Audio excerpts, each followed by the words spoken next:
Okay. Today, I'd like to share actually a topic that I'm curious because you are someone who have transformed your body, and I wanted to know your perspective on female and men working out in the gym, and what are the results each of them get? Like who has a better mentality, women in the gym or men? I mean, you as a coach as well, you have transformed many people. I mean, women, men's life, and in yourself as well. In your opinion, who has longest endurance? Oh, that's just the answer. The people who have the most endurance, like to keep going, to make the transformation, to make the change, they're always the people who have the biggest reasons to do it. So that's either male or female. People who go into the gym and they're just like, oh, I just want to look hot, or I just want to look sexy, or I just want to lose 5 pounds, or I just want to lose some weight. They're always the ones who end up quitting early or halfway, or they don't even get started. It's just a thought that stays in their mind. Mhm. Like, how do you know someone has that hunger? I don't always know because only time can tell that, but there are usually early indications that give me a sense of who I'm dealing with. And a lot of times it's usually the people who show up. Sometimes they show up regularly early and they want to stay late, or if they're late and they're there, they just focus, like they want to move it, they want to push it, or they come in and they always have this constant need to try to be better, but they don't just talk about it. They're actually physically doing something about it. So if I, like one of my guys who's been with me since 2015, I'll ask him to do 20 reps of anything, and then he'll bang out 22, 23. Like he's always trying to get that jump ahead. Or if I think he's sore and I'm going easy on him, he's the one that'll kick it up and be like, hey, let's, if we can do more, let's do more. And the same thing goes with you, Helen. Like on when you were competing, Mm. if you weren't feeling sore enough in a training session, you would complain. You'd be like, hey, this session's a little too easy for me. And then I would have to ramp it up. So that's usually an indication, is when someone not only shows up for the session, Mhm. not only invest themselves in the session, but when they're there, 80% of the time, they're giving their best, if not more. You're right. Now, when come to think of it, there are moments. Okay, am I doing it for him or do it for me? Right. Which either way applies, by the way, because I'm the type of person that'll do more for other people than myself. So if you Mhm. ask me to do like a workout on my own, I'll be very like, meh, yeah, okay, I can do it, I can't do it. But when I'm going for you, when I'm going for a friend, when I'm there and I have to be relied upon, I'm a big supporter personality type. So I Mhm. love being there for people, and Mhm. I'll push myself harder to Mhm. be there for that person than I will to push for myself. And but you're the opposite. Like you're very good at you focusing on you. Like when you want a prize, Mhm. then you're focused on, I want that prize for me. Like that's what usually, not always, but a lot of Mhm. times that's what goes through your head. Mhm. That makes, in my opinion, a very night and day opposite type of goal result for each person. Because the people that know their personality types and then operate within their personality to enhance Mhm. the results, they Mhm. usually get more ahead. And the ones who don't understand themselves, like somebody who, let's say, is going to fitness classes, but they hate fitness classes and they're better doing it on an app, but they Mhm. go to the fitness class, they're the ones who end up quitting. But if they only Mhm. stuck to the app because that's what they respond to better, and then they do the Mhm. workout based on what the app tells them to do, Right. I find they progress much further and much longer because they're enjoying the process. So you got to find your personality type and then find the way that you like enjoying the process. Yeah, you're right. Is knowing the why. Why am I doing this? Why am I working so hard? Right? Visualize. Okay, this is what's gonna happen to me if I work this hard. If Right. I do extra rap. Right? I Right. think at first I have to be honest with you. When you give me those rap, do that, do that. Okay, okay, do it for him. He's gonna be happy when I finish 10. But then I realize it's not for you. It's for me. Right. Right, because that's what your character is more attracted to, Yeah. and that's perfect. When it Yeah. comes to achieving goals, I think we really have to know how we function. Like if we're built like a Maserati, we Mm, shouldn't be trying to run our engines like we're a Porsche. If you're a mm, Porsche, you shouldn't be trying to run your engine like a Ford F-150 pickup truck. Like you should know, or at least learn to know how you operate best, and mm, then move and take actions within your best modes of operation. That's mm, usually what gives us the best output from our mm. own results. Yeah, so back to the topic about being man and a woman working out in the gym. All Right? depends what their why is, what the purpose, what the goal is. Right? Boils down to why and your character. Your personality matters more than your sex, whether you're male or female. Well, in general, I mean, Right. from a man's point of view, in Right. the gym, are men more likely to go to the gym, or is it the same right now in It's the terms same. of? Again, it boils down to the person because every person has different needs. And what you're actually talking about is emotional needs. Now, Mm, it could change depending on where you live or what groups you're hanging out with. But for mm, me, like if you want to tailor it exactly just to me and only me, mm, most of the people that I was serving over the last 3 years, not over the mm, past 11, because it's always changed, but mhm, over the past 3 years, they've been mostly moms for the females. They've been mostly 9 to 5 workers or tech workers for the males, and some females too. I am generalizing, but if you're talking about females versus males, like that specific, past 3 years, it's been tech workers for the guys mostly, and parents or moms mostly for the females. And both of them work hard.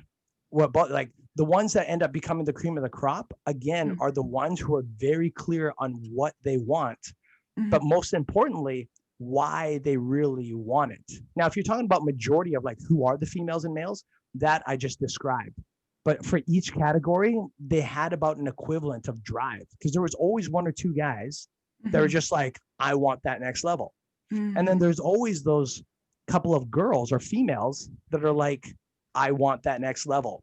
Now, mm, everybody says they want the next level, mhm, but they can't seem to push themselves, and rightfully so, because I mhm, don't think that's how we're built.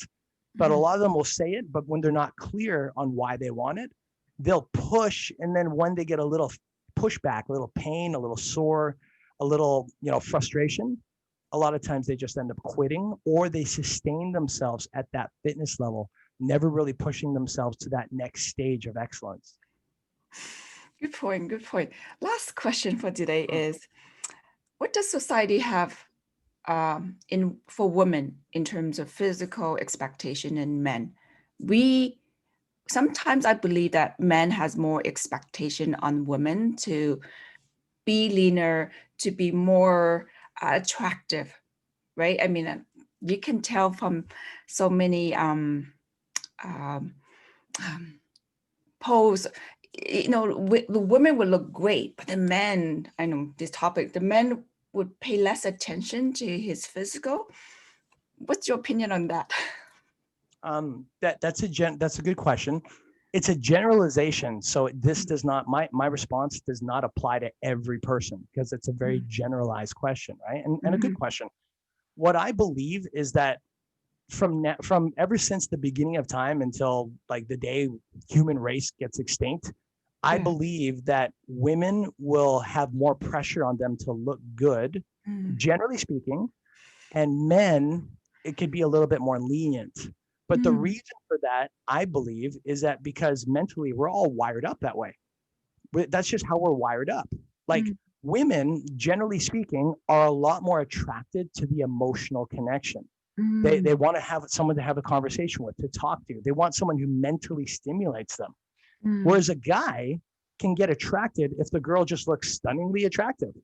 A lot of times that's enough to let the woman to come through the front door. You know what I Mm, mean? Now, mm, why is that?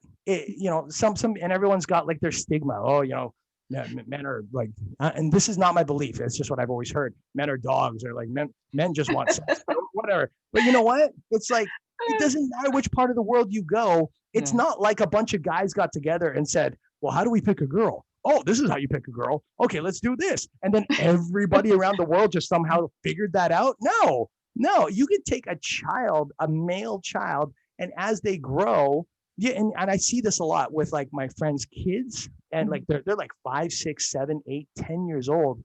Mm-hmm. And see the attraction process already start to begin. But it's not like dad's going over there and hey son, that's how you pick up chicks. No, no, no, that's not what happens. He just figures it out on himself. And you can see even what's really interesting is when kids are starting to grow up, you can already start to see what kind of opposite sex or other person they're Mm-hmm. already attracted to. Like Mm-hmm. my niece, I got a niece. Okay, my niece is 6 years old right now. Beautiful little child. I love her to death. She's just every time I see her, whether she's in a good mood or in a bad mood, she's like a joy in the room. Okay, she's Mm-hmm. 6 years old, six, Yeah. and she already has this favorite boy in her kindergarten class that comes over and he's like, hey, I got your name tag. And oh, hey, I can take your jacket. And every time he walks by, my niece sits there and watches him and goes, she's six. She's six. Who the hell taught you to do that at six? But you know what? We can't judge it because that's how she's wired. Right? So Mm-hmm. back to your question, in conclusion, I Mm-hmm. think it's a psychological thing that we're all born with to a degree. Of course, there are variables. And as we get older, the attraction process changes for Mm-hmm. many of us. But I'm Mm-hmm. talking about like what's innately inside of us. That's just how it is. So what I usually tell people is learn how you're wired, learn how you're programmed, Right. learn what you like about yourself, what you don't like about yourself, and Mm-hmm. then work with that. Like work with you as a person versus how the world is. Because if you're always focused on every other person out there, you got no control. Like you've got no control because we can't control other people, but we can definitely control ourselves, if that Mm-hmm. makes sense. It does make sense. Ultimately, it comes down to how happy you look or you feel. Right. We go to the gym to work, on our body to get pain so we can look good. It's because we want to Right. feel good about ourselves, to feel good when we are with the people we love. We want to feel good in our clothes, in our shoes, right? Because we spend a Right. lot of money on that pair of high heels and beautiful purse because we want to look good, feel good, Right. ultimately feeling good. Yes. But Right. again, back to I think the same question about why do we have so much pressure on ourselves and not the men? So. I think the pressure is the same, but it just comes in different perspectives. Mm, Like for women, there's a lot of pressure to look good, to be mm, physically attractive. Well, for mm, men, what's the pressure on them? Well, for them, they have to be at some level of societal success. And mm, that's not me. That's just like what people talk about, what they're attracted to, what everybody's throwing out on their Instagram, trying to show how successful they are, even mm, if they're really not. Like mm, that's pressure. They're doing that because they feel that there's pressure from outside people looking in. So mm, the pressure for men is they got to be successful, or they got to be a leader, or they got to be somebody. They got to have some sort of status. mm, That in itself is pressure. And then when they go and date a woman, I'm going to get a little deep here, but a lot of times there's pressure for the men to perform. Like they have mm. to be great in bed. I hope there's an adult channel. Right? But just to get like to talk about pressure, like when a man and woman get together, it's not like the woman is just expected to be all fabulous and stuff. Like if the guy's lying there and he's just like dead meat, well, then it's not very sexy either. You know what I mean? So there's Mm, always pressure on both sides. It just mm, it just comes from different angles. But to me, there's always going to be some sort of pressure there. The question isn't so much the pressure, but how is a person groomed within themselves and understand themselves to be able to be responsible enough to handle that pressure. So the mm, pressure doesn't change them, but instead it gives them a chance to evolve and figure out what do I like, what do I not like, who do I want to become, what do I want to be. And that's a part of a lot of what fitness does for us is because through building our bodies, we mm, get to discover who the hell are we? Like mm, if you, let's say for example, we take somebody, let's say we take a George, I'll throw somebody, some anonymous name out there. Let's say you and I train George, and if George comes in and he does 10 reps, he's a fully grown man, 40 years old, he's got some muscle on him. He does 10 reps of, let's say, bench press, and it's like 30 pounds, so it's light.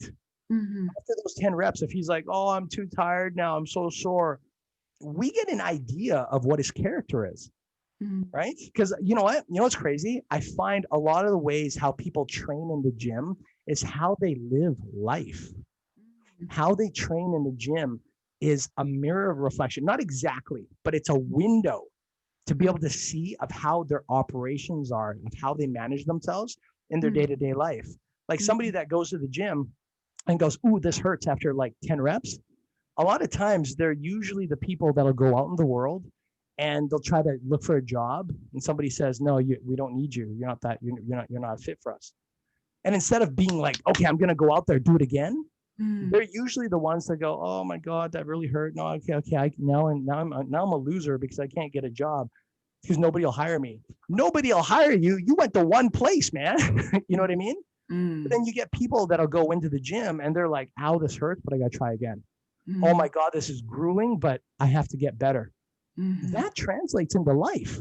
So when they want to start a business and they get a bunch of rejections, they're usually the ones that are like, God damn, that hurts so much, but I'm going to go do it. Screw it. I'm going to go get it. I'm going to get mine. Or they're looking for a job. They're looking for a girlfriend, boyfriend.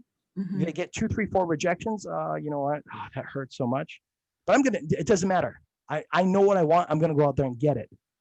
Right. So in my opinion, training, like I went off a little bit on the side rail, but it correlates with everything we're talking about. What we're talking about really is how we deal with pressure and whether that pressure from society or the outside world either molds us to grow us or we allow that pressure to defeat us. I can't say what's right for every person out there. Who the hell am I, right? I'm your coach. I'm your friend. You know, we connect, but I don't know most of the people watching, and I would never judge anyway. But I would want to leave people with that thought of when you get pressure, who shows up? The warrior in you or the worrier? Yes, I have been asked to show up many times. The right person to show up when I was whining. Look, you have shown up so many times, and look at you now. You're a perfect example of this. It was hard. It was hard. And what do we always say about what's hard? What do we always say about what's hard? If it's really worth having, it'll never be easy. But if it's too easy, it's probably not worth having. Yes. Honestly, looking back, I really enjoyed the process. If it's too easy, I wouldn't have the experience now to share with so many ladies. Right. Look at your balls now. Look how big your balls the are. process. They're giants. What I pay for, what I have earned. Yes. Look at you now. Look at you now.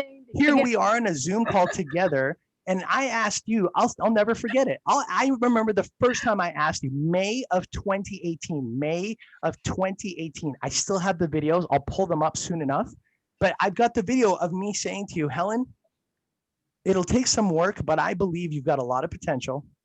And the potential I believe you have is to get up on stage, to transform your body and show other women that being 50 years old is nothing to cringe about, that you could look young again. And look even younger. Because when I met you, you were relatively fit. Not a lot of tone in your whole body, but generally speaking, you at 49 compared to a lot of other women in 49, respectfully said, I was 50. I was 50, I think. Were you 50 already? 2018. Oh yeah. Turning 50, yes. Yeah, you're turning 50. That's right. You're 49. But when you told me, I didn't believe in you. Correct. I didn't believe you. You're like, what the hell? You're just a promoter telling me that I could do it. I did not believe you because I didn't believe myself. Yeah, because you didn't earn it yet. But look what happened when you did earn it. Look what happened when you struggled and then you learned that that's just part of the process. When you were sore as hell and then you learned, oh, that's just part of the process and I can make this better. And then when you start to see the improvements in your body, when your glutes, the one thing that you were always complaining about, started to improve. The back of your legs, when you used to have that chunky cheese looking cellulite, which I know sounds gross, but we're just being real because now you've resolved it. Now it's like, oh my God, the back of your legs look phenomenal. Like, you know, when you look phenomenal, and every time you look at your body, you know, in your heart and in your head, you never bought that. Nobody gave it to you. Nobody just handed it off. It wasn't an easy lotto ticket. Screw that. You put in the work. And that's why you're so much more confident now than who you were just a shy little 2 and something years ago. Like, that's fast. There are people in their 50s, 60s, 70s that don't even have half the confidence that you've built Again, not being disrespectful, just keeping it real. And a lot of it just contributes to the fact that they never learned in their own mind how to make that shift, to take the things that were painful to them and turn that into a power. Yet here you are doing the exact thing that we're talking about and living today, which again, just goes right back to what we were talking about in terms of self-image, allowing pressure to control us or to grow us. All of that, everything that we ever look at that's either good or bad in the world, or how we live our lives, it really just boils down to how we respond to life and its daily pressures. Yes, thank you. Yes. I have to say it wasn't just the physical um, uh, pain. It was a lot of emotional pain as well. It was hard, like working out, getting muscle, but then believing in myself. Like I didn't do one show. Remember, I did 5 shows, right? And people see, oh, so easy. She has a skinny body. No, it was not about the body. It was about my mind. Getting up when you fail. I would say it's both. I would say it's both, because in the beginning, you didn't have the belief in yourself to make that dream come true.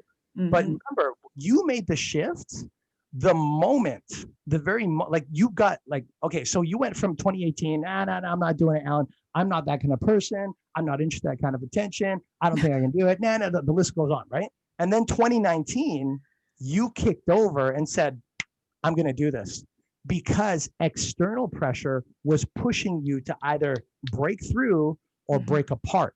Now, that was external. Internally, you shifted on the day that you first slipped into your competition outfit. So you're in your green bikini, and then we had to do your follow-up stuff. Like we had to check your before and afters. And I remember when you walked out, I mean, look, I've seen a million bikinis before. I've been doing this for years, right? But the one thing that made you different is that when you walked out, there was this sense of proud accomplishment. Like, not even cocky. It wasn't cocky. It wasn't even arrogant. It's like you came out as this confident little girl, which sounds simple. But when you live a life of feeling like maybe you're not enough, or maybe you can't do this, or maybe this and that, and like the whole list goes on, to see you flip and come out and be like, you were just like dancing in your, I remember you came out and it was the studio room. There's 2 other people working out, and the girl just kind of whispers to her buddy. She's like, oh, it was a surprise. She sees you and she goes, oh, bikini. And for about a good minute, they're just watching you, not because you're in a bikini. I mean, look, we're in a gym. The fitness competitors go into the gym sometimes just to practice their walk, right? Their stage walk. So that was nothing new. What was new was that you came out and you had an energy about you. It was your energy, I believe, that not only stopped them from working out for a couple of minutes, but even got them to watch you and enjoy watching you, because you were just living that moment. You were walking in that studio stage, practicing your poses as if you were already in the competition. And I can pull that up. I got all the records. Like that's, that's what we needed, right? So to be able to look back on that is such a gift. And I'm sharing this predominantly because it's a reminder that when we look at fitness, we look at gym, we look at all the stuff that we do. I believe that it starts with self-fitness physically, but then it moves to transitional mental fitness, which is what goes back to what you were saying, because you said it's not just physical, it's mental. I would say that you're right. And it also goes hand in hand, because if you don't get results, how good are you going to feel about yourself? If you're putting in the work and it's the same body a year later, are you going to feel as happy and as vibrant as you did April 2019 when you popped out and you're like, hey, look at me, look at me, look at me, right?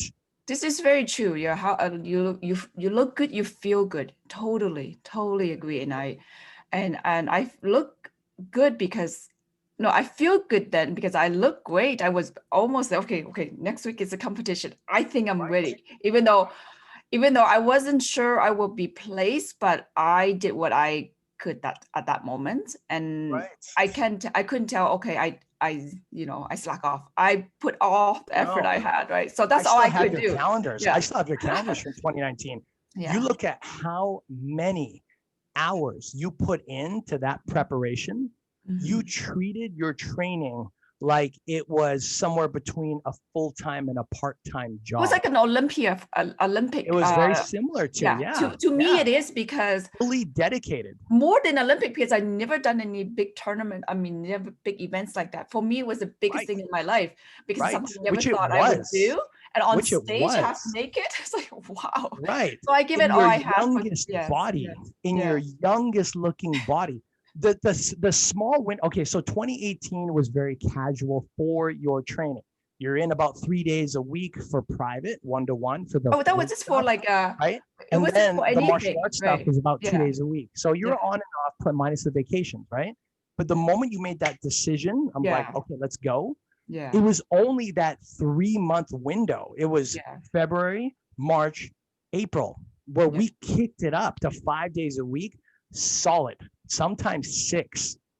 And it was never just an hour. You always did an hour and a half to as much as 3 hours in a day, depending on what we were working on or how many body parts we had to condition. Despite the complaints of the pain, you still did it.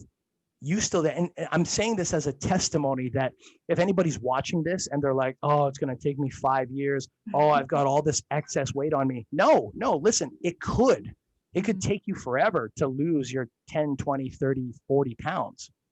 Or it could take you a fourth of the time when you make the full decision in your mind that this is it.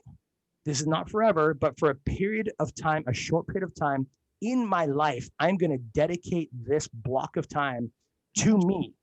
And I'm going to learn to bring out the best of me. And I'm going to invest a lot of my time into this so I get a faster result, so I can be proud of what I've accomplished sooner. And I don't have to wait until I'm 60 to get it. I can get it now in this year, or if the year is almost over, like now, November, early by next year. Transformations don't have to take a lot of time if you know exactly what steps to take by someone who's been there, like you, like me, and the person is willing to take on those steps. Nothing of greatness was ever achieved on a part-time mindset. Nothing.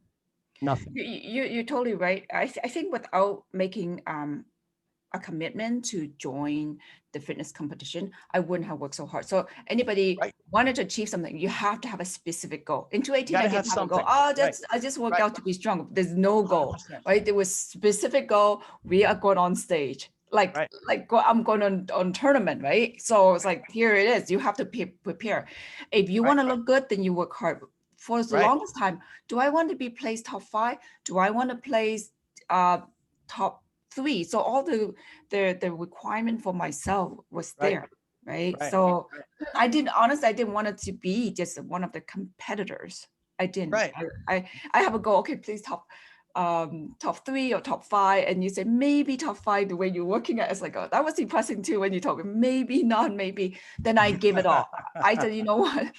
First time I'm going to give it all, and and then you play second. It wasn't that hard when you think about it, right? And you play second. Being in that moment when you're on stage was not that hard, because that's when you get to relax.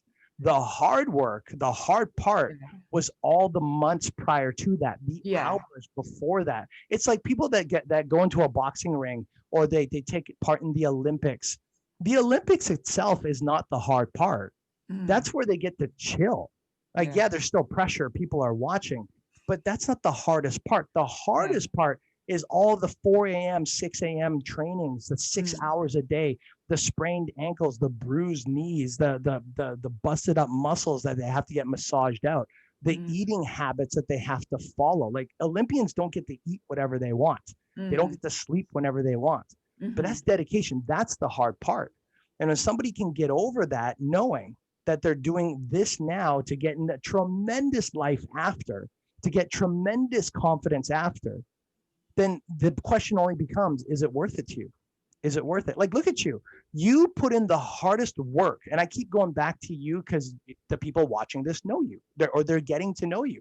2018, the hardest part for you, in my opinion, was the day that you decided, February 4th, 2019, all the way up to April 27th or 28th for NPAA, for the first competition that you did.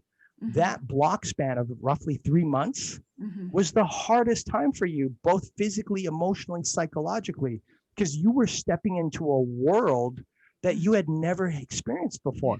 But look at you now, because of that 3-month span, it's not only catapulted the way you look and the way you feel, but now look at what's happening to your life. Now you're doing your fitness, and I'm not even asking you, I do sometimes, but most of the time you're on your own fitness. You're managing yourself. I'm not babysitting the way you eat. I'll check in. I'm your coach. I'm supposed to. But 90% of the time, you are managing your own food. If you slack, I don't have to get on you and be like, woman, you slacked. I don't do that. You do that yourself. You are so good now at self-sustaining. And yet, look at what's happening to your life as a result. Every year, you look younger. Every year, you look healthier. Every year, more people recognize you. Every year, there are more women and maybe even men that look at you and say, God, when I'm 50, I want to look like this. And they're not pointing to me or like, the girl next door or what, like, I don't have a girl next door, example. They're looking at you. They're looking at you. And I'm saying this in conclusion is it worth it to have gone through those 3 months to have these years of every year, something about you is getting better and better and better, whether it's the physical or the mental or emotional state, or just the way that you're impacting your circle of influence around you. Is it worth those 3 months of struggle, which is really just part of the climb? It's part of the journey. Is it worth it for all of these rewards that don't seem to stop coming for you month in, month out? Thank you for the compliment.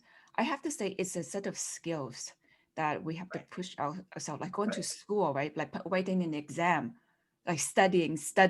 So right now, with fitness, it's almost the same. It's just you go to the gym to see the results, to keep trying to study what works, right? Like we all went to school before, and why do people do so well and some don't, right? Because they study harder to push. Right. It's the same kind of process. And of 100%. course, it's worth it, right? And in terms of me looking better every day, it's because with that skill set, I can take next level. I can do more, right? It's all a skill set, right? So there's always room for improvement. 100%. So now my world, the fitness world, the beauty world is bigger, right? At the beginning, I didn't know much about supplement, about vitamins, out there more. And I want to try which one I like the quality when new products are coming in. Right. So 100%. Yeah. You've heard this so many times, and I have too. There's lots of room at the top. Yes. And don't stay at the bottom because it's way too crowded. I used to just think of that as like business success, but now I've realized, no, that's anything in life. Yes. If you want a better body, there's lots of room at the top. Yes. And having a weak or a body you're not happy with, Yes. it's too crowded at the bottom. The same goes for relationships or finance or Yes. business or health, whatever. The one thing that you're explaining is that in what I believe, we as people can always get more out of our lives if we choose to do this one thing that I believe is the domino effect that impacts everything else. And that's the ability to allow ourselves the chance to never stop learning, applying. Learning, applying. I was going to end it with learning, but I'm like learning and applying. There's lots of people that know stuff. We call it growing. Right? Growing which is results, learning. which results in growing. From learning and applying, it results in growth. Yes. Right? Learn alone, you're just book smart.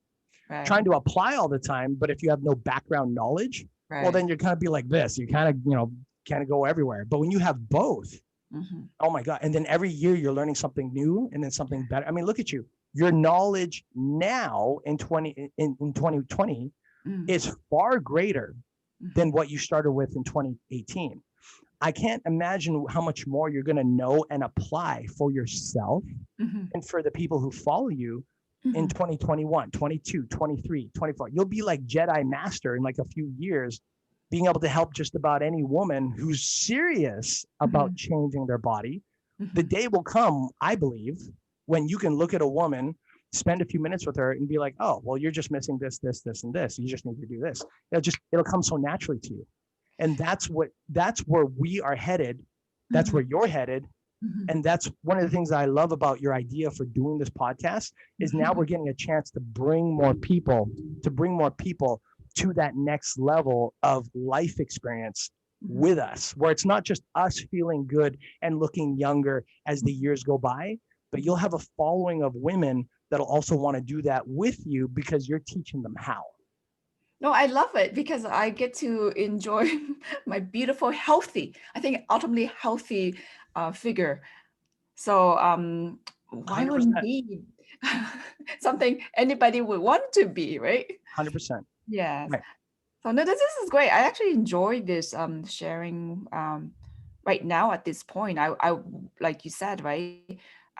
Mentally, emotionally, physically, I have grown, and I know there's so much level that I can become better, even Right. better, higher, right? Right. So I Right. thank you, Never thank you. ends. It's because all because of you, the good support, Ah, too coach. kind, too kind. Always here to help and support.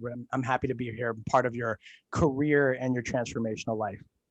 Yes, yeah, I feel good because I can see other women get inspired by me. So that Hmm. I think that's the most fulfilling. Right. Yes, Right. I totally agree 100%. And it's not even done. We're just at the very beginning, Miss Fong. yes. Thank you so much. Thank you.